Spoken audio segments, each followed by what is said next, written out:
शुरू करते हैं आज का हमारा क्लास।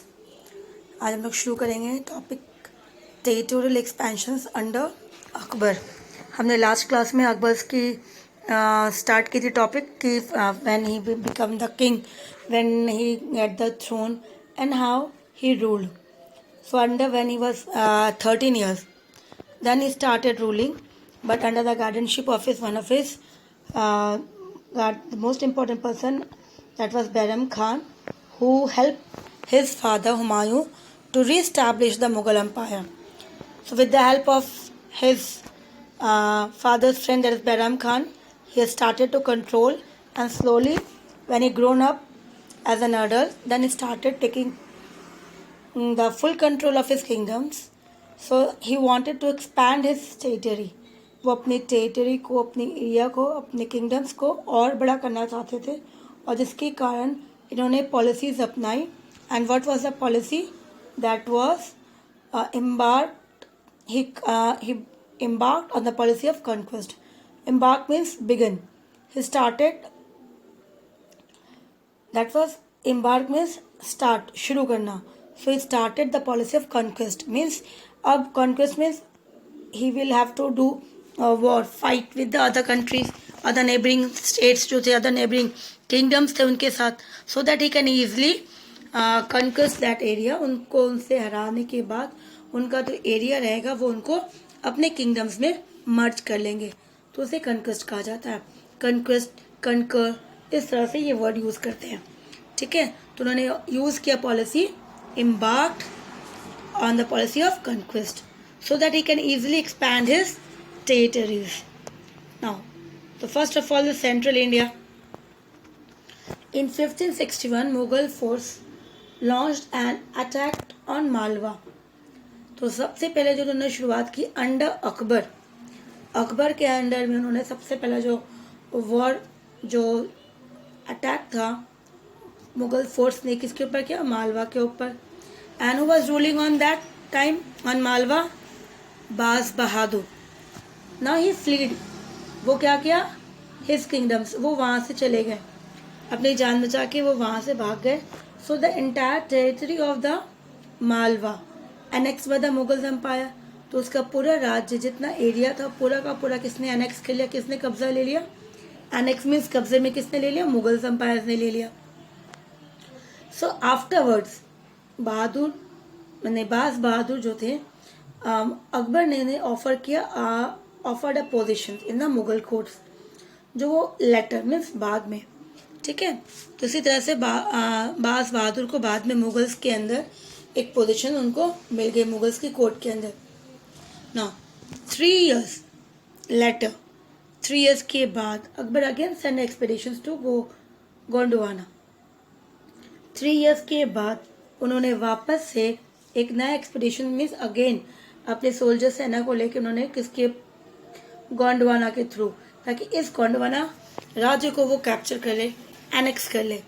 तो उन्होंने एक्सपेडिशंस की और शुरुआत की अपनी जर्नी. तो उस समय क्वीन दुर्गावती, वो वहाँ की क्वीन थी, who was ruling the state as the regent on of her son. क्योंकि उनका जो बेटा था वो छोटा था, तो एज अ गार्जियन जब तक वो बड़ा नहीं होता तब तक वो अपना फैसला नहीं ले सकता. तो इसी तरह से जो क्वीन थी दुर्गावती, वो रूल कर रही थी on the behalf of his son as an region, as a guardian on behalf of his son. So offered a tough resistance. उन्होंने उसके एक्सपीडिशंस के खिलाफ मतलब अच्छा खासा टक्कर दिया, उन्होंने प्रोटेस्ट किया, अपने राज्य को उनको सौंपा नहीं, उनसे लड़ा. However, she was defeated. लेकिन वो जीत नहीं पाई और वो हार गई. And the kingdom was annexed to Akbar Empire. और इसी तरह से उनका राज भी, उनका किंगडम भी अकबर ने एनेक्स कर लिया. In 1572, Akbar conquered Gujarat, which was an important center of trade and commerce.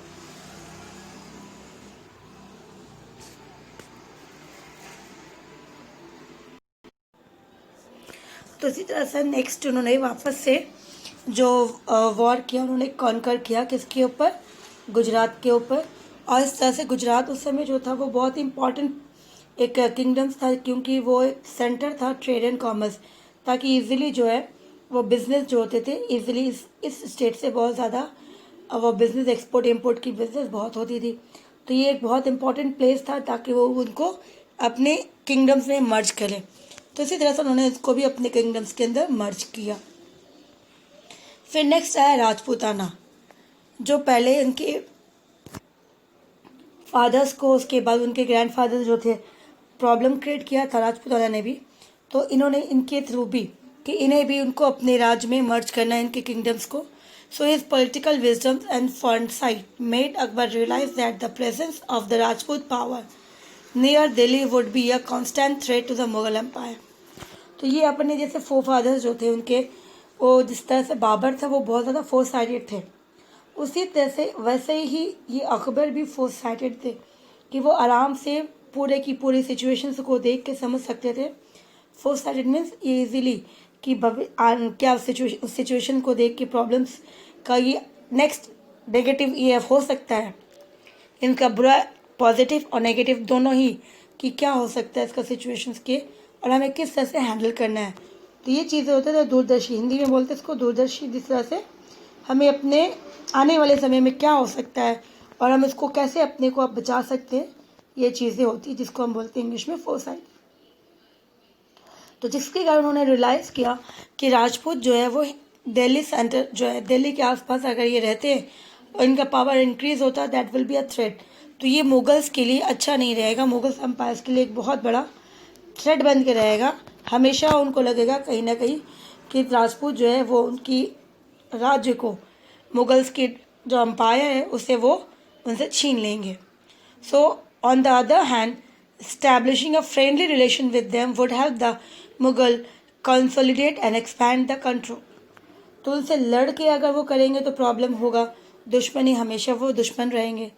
तो इससे ज़्यादा अच्छा है कि एक फ्रेंडली रिलेशन अगर बना के रहते हैं तो उससे क्या होगा कि वो फिर अपना जितना एरिया उन्होंने कनकर्ड किया था वो सभी एरिया को मर्ज करके कंसोलिडेट करके एक बना के वो अपने आप में रूल कर सकते थे और अपना एरिया को और एक्सपेंड कर सकते थे। तो उन्होंने यूज़ किया फ्रेंडशिप वाला रिलेशंस कि हमें राजपूत के साथ फ्रेंडशिप रिलेशन रखना है, सो दैट कि वो नियर फ्यूचर में अपना जो एरिया है और एक्सपेंड करे और इजीली रूल कर पाए। Therefore Akbar try to win the support of the Rajput in many ways. तो उसी तरह से उन्होंने राजपूत को बहुत अलग अलग तरीक़ों से, डिफरेंट वेज के थ्रू उन्हें कन्विंस करने के लिए, उनको खुश करने के लिए बहुत कोशिश की। So Akbar extended offers of alliances to the Rajput in various forms. Alliances means कि वो उनके साथ मिलके, मतलब Rajput should merge with the Mughals, कि वो उनके साथ मिलके काम करेंगे तो प्रॉब्लम नहीं होगी।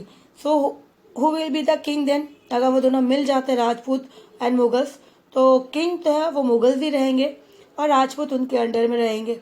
तो इस तरह से उनको प्रॉब्लम नहीं होगी, तो दोनों ही रूल कर सकते हैं। इस तरह से उन्होंने इसके लिए अलायंसेस का ऑफर रखा। The Rajput leader way offered important post in the administration and military system of the Mughals. तो उनको ऑफर में क्या किया कि अगर वो अलायंसेस के साथ उनको एक्सेप्ट कर लेते हैं तो उन्हें एडमिनिस्ट्रेटिव पोस्ट मिल जाएगा इम्पॉर्टेंट, या फिर मिलिट्री सिस्टम के अंदर इम्पॉर्टेंट पोस्ट मिल जाएगा अगर वो एक्सेप्ट करते हैं, उनकी ये ऑफर एक्सेप्ट करते हैं अलायंसेस की। पहला। दूसरा, Akbar enter into matrimonial alliances also with more than one Rajput ruler. Bharmal the king of Amer, तो उन्होंने सबसे पहले क्या किया, दूसरा यूज़ किया मैट्रिमोनियल में शादी रिलेशंस। अगर रिलेशन में रिलेटिव्स में शादी अगर राजपूत की फैमिली के साथ करवा देते हैं तो वो रिलेटिव्स हो जाते हैं हमारे। तो हम लोग कभी भी अपने रिलेटिव्स का बुरा नहीं चाहते, कभी भी रिलेटिव्स का कोई बुरा नहीं चाहता, इस तरह से रिलेशन में आ जाएंगे। तो उसी तरह से उन्होंने इसे भी यूज़ किया, तो मैट्रिमोनियल सिस्टम को भी उन्होंने यूज़ किया, और एक राजपूत से नहीं बल्कि बहुत सारे राजपूत के साथ। तो यहाँ पे एग्जाम्पल्स हैं, यहाँ पे Bharmal the king of Amer जो थे, king of Amer's daughter, whose daughter Akbar married become a strongly alliance of the Mughals, जो बाद में, तो उनकी डॉटर के साथ किसने शादी की, अकबर ने शादी की, और बाद में उनके साथ मिलने के बाद अलायंस में मिक्स होना स्ट्रांगली, तो मुगल्स के साथ बहुत अच्छे से वो मिक्स हो गए उनके साथ, क्योंकि उनके वो रिश्तेदार हो गए, मतलब father in law and daughter, क्योंकि उन्होंने बेटी अपनी दे दी थी, तो जिसके लिए उनके रिलेशंस बहुत अच्छी हो गई। Akbar let most Rajput kings retain control over their kingdoms in return for recognizing the supremacy of the Mughal empires, and he did not interfere with their internal administration. दूसरा, उसके बाद राजपूत किंग्स को उन्होंने छोड़ दिया कि वो अपने राज्य में ईजिली रूल करेंगे, उन्हें कोई डिस्टर्बेंस नहीं करेंगे, लेकिन सिर्फ राजपूत को करना क्या है, that they should recognise Akbar as the king, कि सबसे बड़ा किंग है अकबर है, ये सुप्रीम है, और उनके अंडर में वो लोग एज अ स्मॉल किंग वो रूल करेंगे। और फिर अकबर ने उनको प्रॉमिस किया कि that he will not interfere, उनकी जो मैटर्स होगी, एडमिनिस्ट्रेटिव मैटर्स होगी, तो वो उस मैटर्स में कभी भी इंटरफेरेंस नहीं करेंगे। इस तरह से उन्होंने बहुत सारी अलग अलग पॉलिसीज़ बनाई ताकि उनका रिलेशन जो है राजपूत के साथ अच्छा रहे और दोनों ही रूल करें। These measures not only resolved the long-drawn Mughal-Rajput rivalry, but also integrated the Rajput into the Mughal system. तो ये जो बहुत पहले से चली आ रही थी इनके साथ जो प्रॉब्लम्स था पावर्स को लेके मुगल्स और राजपूत के बीच में, इनका ये जो मेजर था अकबर का, उसने सॉल्व कर दिया, रिजॉल्व कर दी। राइवलरी जो थी, दुश्मनी थी, वो ख़त्म हो गई। और इतना ही नहीं बल्कि वो इंटीग्रेट, मतलब एक दोनों ही एकदम मिल गए, अच्छे खासे इंटीग्रेट हो गए, दोनों मिक्सड हो गए, मतलब कि दो लोग फ्रेंड, जैसे दुश्मन थे, दो फ्रेंड्स अच्छे खासे फ्रेंड्स हो गए, इंटीग्रेट हो गए, आपस में मिल गए। The Rajput who become allies of Akbar took active part in the expansions and consolidate of his empire. तो जो राजपूत ने अकबर का साथ दिया, जो उनके अलायंसेस बन के उनके साथ मिक्स हो गए, उनके साथ एज अ पार्ट कि Akbar will be the king supreme, जो मोस्ट इम्पॉर्टेंट किंग्स वो अकबर हो गए, उनके अंडर में वो काम करे। तो बाकी राजपूत ने उनको जो उनके साथ मिल गए थे अलायंसेस में, दे हेल्प हिम, उन्होंने अकबर को हेल्प किया ताकि वो और अपना एक्सपैंड करे अपने किंगडम्स को, और उसके साथ कॉन्सोलिडेट करके अपने एम्पायर्स के साथ अपने किंगडम से मर्ज करके वो रूल करे। तो इस तरह से जो राजपूत उनके साथ मिक्स थे, जो उनके अलायंसेस में थे, उनके साथ मिलके वो और एक्सपैंड कर रहे थे अपना किंगडम्स को। लेकिन all the Rajput they are not influenced by the Akbar, सभी राजपूत अकबर की इस पॉलिसी से खुश नहीं थे, कुछ थे जो उनके अगेंस्ट में भी थे। So however all Rajput they are not ready to maintain a friendly relations with the Mughals empire, तो सभी राजपूत जो है फ्रेंडली रिलेशंस मुगल्स के साथ नहीं रखना चाहते थे। तो then what they have done, they took an arms, तो उन्होंने हथियार अपनाई कि हमें लड़ना है इनसे, और हम इनके अंडर में नहीं रहेंगे, और हम इनके अंडर में रूल नहीं करेंगे। तो वो कौन सी स्टेट थी? The state of Ranthambore and Jodhpur. Refuse to accept Akbar sovereignty, that is sovereignty, ठीक है, मतलब उनकी हुकूमत, अकबर जो रूल करे और वो उनके अंडर में, तो सोवरेनिटी मीन्स कि अकबर कंट्रोल करेगा उनको, उनके राज्य को जो है अकबर के अंडर में रह जाएगा, और अकबर जो इंटरफेरेंस करेंगे उनके किंगडम्स के अंदर, इस तरह से उनको वो पसंद नहीं था। So the strongest oppositions came from Udai Singh, तो सबसे ज़्यादा जिसने अपोज किया था वो उदय सिंह था, द राणा ऑफ मेवाड़, और ये किंग कहाँ के थे? दैट वॉज मेवाड़ के थे, Udai Singh. He refuse to acknowledge Akbar supremacy and rejected his proposal of a matrimonial alliances, तो इन्होंने सबसे पहले तो उसकी जो सुप्रीमेसी उसको उसने रिफ्यूज़ किया कि मैं नहीं मानता कि अकबर जो है सबसे बड़ा किंग है, वो हमारा सबके लिए सुप्रीम है, सुप्रीमेसी है, और ये टॉप मोस्ट किंग है हमारे लिए। और साथ साथ उन्होंने मैट्रिमोनियल की जो प्रपोजल उन्होंने भेजा था, उन्होंने उसको भी एक्सेप्ट नहीं किया, उसे भी उसको मना कर दिया। Udai Singh thought that Udai Singh fought the Mughals at Chittor, तो उदय सिंह ने फिर मुगल्स के साथ जो चैलेंज उसने वो किया था उन्होंने कि मैं उनके अंडर में काम नहीं करूँगा, तो एक चैलेंज हो गया, मुगल्स को उन्होंने चैलेंज किया, तो that he have to fought, तो उन्होंने उनके साथ एक लड़ाई हुई, दैट वाज एट चित्तौड़, तो कहाँ पर हुई? चित्तौड़ में, वेयर ही वॉज डिफीटेड, तो उदय सिंह वहाँ पे वो हार गए। After escaping the Mughals he founded a new Capitals, तो वहाँ से जब वो निकले अपनी जान बचा के, तो उन्होंने बाद में अपना एक नया कैपिटल बनाया, उदयपुर के अंदर। तो he founded a new capital Udaipur and continue to defy the Mughals power. और वहाँ पर भी रह के उन्होंने कोशिश की कि वो मुगल्स को अपोज करें। उनकी जो भी है उनकी जो प्रोग्राम्स है, जिस तरह से वो रूल करना चाहते, वो एक्सपैंड करना चाहते, उन सभी को उन्होंने अपोज करने की कोशिश की, डिफाई करने के लिए उनके खिलाफ जाके विद्रोह करने की कोशिश की। But after his death the rivalry was carried forward by his son Rana Pratap Singh. तो उनकी डेथ के बाद, उदय सिंह की डेथ के बाद, ये जो राइवलरी थी वो एंड नहीं हुई। इसे उन्होंने फॉरवर्ड किया, उसने उसके बेटे ने किया। उदय सिंह के जो बेटे थे राणा प्रताप सिंह ने, उन्होंने इसको आगे लेके गए। Who raise an army and face the Mughals in 1576। तो जब उनके बेटे ने फिर इसको आगे लेके गए तो उन्होंने भी आवाज़ उठाई मुगल्स के खिलाफ और उन्हें लड़ाई लड़ी। दैट वाज 1576 में, that is in the battle of Haldi Ghati. तो ये जो बैटल था वो कहाँ हुआ था? हल्दी घाटी में, द बैटल इन द हल्दी Ghati. Raja Man Singh of Amer, later known as Jaipur. तो ये जो आमेर था उसको बाद में ऐसा, तो राजा मान सिंह जो थे become the general of the Mughal force against Rana Pratap.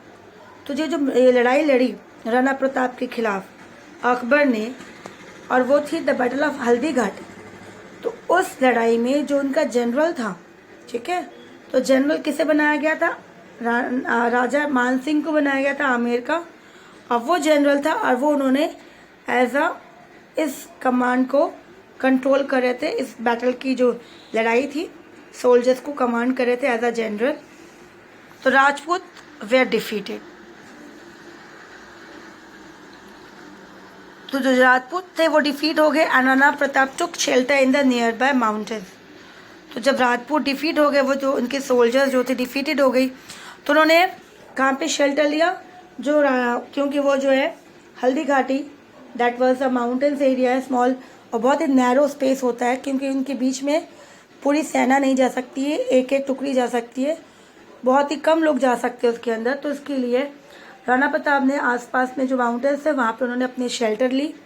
But the brave Rajput king never gave up. लेकिन कभी भी उन्होंने गेव अप नहीं दिया, हार नहीं माना।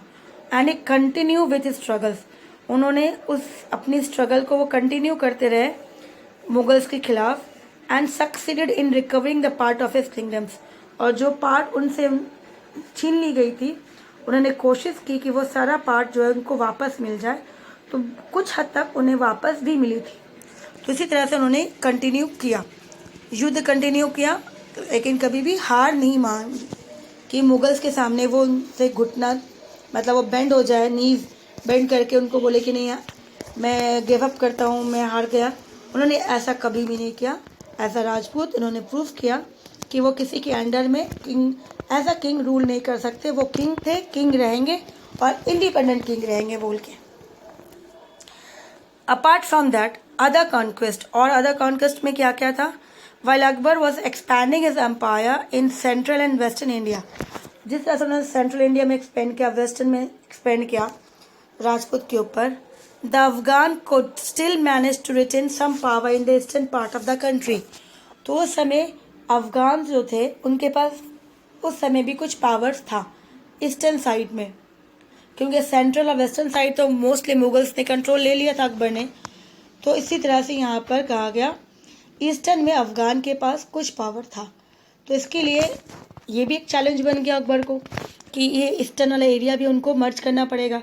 सो after the conquest of Gujarat in 1572 में, जब उन्होंने गुजरात को कन्क्वेस्ट किया था, एनेक्स किया, उन्हें कब्जा हरा दिया, गुजरात का एरिया उन्होंने मर्ज करने के बाद Akbar's attentions went toward the eastern regions.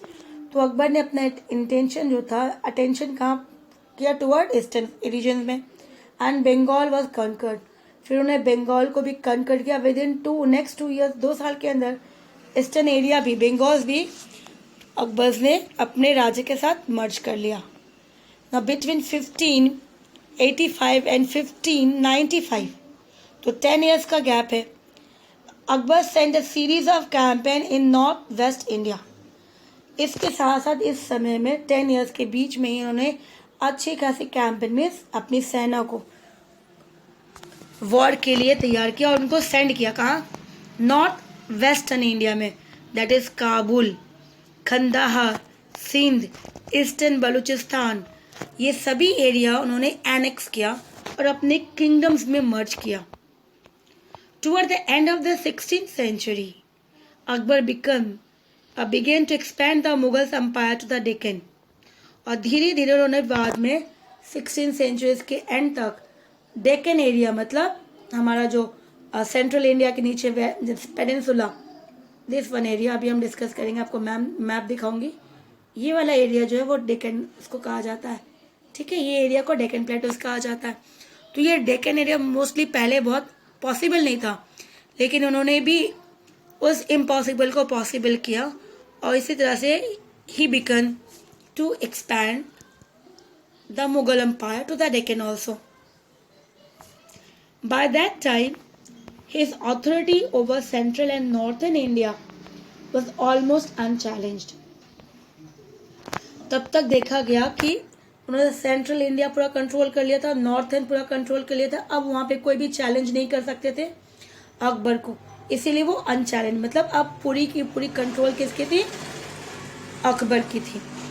Between 1590 and 1601, Akbar brought the Deccan kingdoms of Ahmednagar, Berar and Khandesh under Mughal control. तो कहा गया 90s and 1601 में मुगल, दैट वाज अकबर ने डेक्कन के अंदर अहमदनगर, बेरार एंड खंदेश को मुगल साम्राज्य में, मुगल किंगडम्स में मर्ज कर लिया। So by the time of his death, that is 1605 में, क्योंकि इनको मर्ज करने के बाद आफ्टर 4 years, क्योंकि 1601 में इन्होंने इनको मर्ज किया था, तो फिर 1605 में इनकी डेथ हुई। So Akbar's empire stretch from the Himalayas to the Godavari and from the Hindu Kush to the Brahmaputra.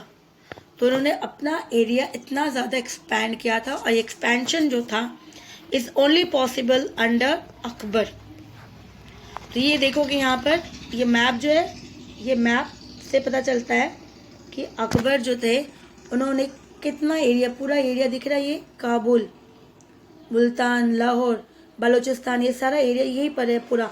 ये हो गया कश्मीर, श्रीलंका, ये पूरा एरिया, ये हो गया डेक्कन, ये हो गया डेक्कन वाला एरिया, खंदेश, बेरार, अहमदनगर, इस तरह से ये पूरा एरिया आ गया, गुजरात, उड़ीसा, ईस्टर्न बंगाल, ये पूरा।